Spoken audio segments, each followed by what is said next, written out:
ಈ ವಿಡಿಯೋದಲ್ಲಿ ನಾವು ಏನ್ ನೋಡ್ತೀವಿ ಅಂದ್ರೆ, ಬೆಂಗಳೂರಲ್ಲಿರುವ ಟಾಪ್ ಇಂಜಿನಿಯರಿಂಗ್ ಕಾಲೇಜಸ್ ಬಂದು ರ್ಯಾಂಕ್ ವೈಸ್ ನಾವು ಟಾಪ್ 50 ಕಾಲೇಜಸ್ ನಾವು ಇಲ್ಲಿ ಲಿಸ್ಟ್ ಮಾಡಿದ್ದೀವಿ. ಈ ಎಲ್ಲಾ ಕಾಲೇಜಸ್ ನಮ್ಗೆ strictly based on the data ಆಗಿರುತ್ತೆ. ಈ ಡೇಟಾ ಏನಂತ ನಾವು ವಿಡಿಯೋ ಲಾಸ್ಟ್ ನೋಡೋಣ. ಈ ಕಾಲೇಜ್ ಲಿಸ್ಟ್ PDF ಒಂದು ನಿಮಗೆ ಕೆಳಗಡೆ ಡಿಸ್ಕ್ರಿಪ್ಷನ್ ಅಲ್ಲಿ ಇರುತ್ತೆ. ನೀವು ಇದನ್ನ ಹೋಗಿ ರೆಫರ್ ಮಾಡಿ ನಿಮ್ಮ ಆಪ್ಷನ್ ಲಿಸ್ಟ್ ನ ಖಂಡಿತ ಮಾಡಬಹುದು. ಓಕೆ, ಈ ಎಲ್ಲಾ ಕಾಲೇಜಸ್ ನಮ್ಗೆ ಹೆಂಗೆ ಲೀಸ್ಟ್ ಆಗಿದೆ, ಹೆಂಗ್ ಆರ್ಡರ್ ಆಗಿ ರ್ಯಾಂಕ್ ವೈಸ್ ಆಗಿ ನಾವು ಲೀಸ್ಟ್ ಮಾಡಿದೀವಿ ಎಂಬುದು ನಮಗೆ ನೋಡೋಣ. ಫಸ್ಟ್ KCET ಅಲ್ಲಿ ಟಾಪರ್ಸ್ ಎಲ್ಲ ನಮ್ಗೆ ಟಾಪರ್ಸ್ ಅಲ್ಲೇ ಹೋಗ್ತಾರೆ ಅಂತ ನಿಮ್ಗೆ ಗೊತ್ತಿರುತ್ತೆ. ಅದೇ ಪ್ರಕಾರ ಟಾಪರ್ಸ್ ಬಂದು ಕಡಿಮೆ ರ್ಯಾಂಕ್ ನಮ್ಗೆ ತೆಗೆದಿರುತ್ತೆ. ಅದರಿಂದ ಟಾಪರ್ಸ್ ಬಂದು ಟಾಪ್ ಕಾಲೇಜ್ ಅಲ್ಲೇ ಹೋಗ್ತಾರೆ, ಅದೇ ಸಮಯದಲ್ಲಿ ಟಾಪ್ ಬ್ರಾಂಚಸ್ ಅಲ್ಲೂ ಹೋಗ್ತಾರೆ.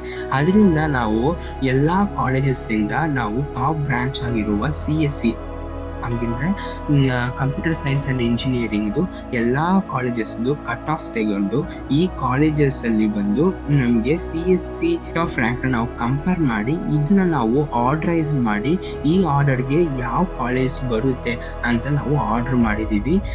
ಸೊ ಈ ಲಿಸ್ಟ್ ನ ನೀವು ಯೂಸ್ ಮಾಡ್ಕೊಂಡು ಆರಾಮಾಗಿ ಆಪ್ಷನ್ ಎಂಟ್ರಿ ಲಿಸ್ಟ್ ಮಾಡ್ಬೋದು.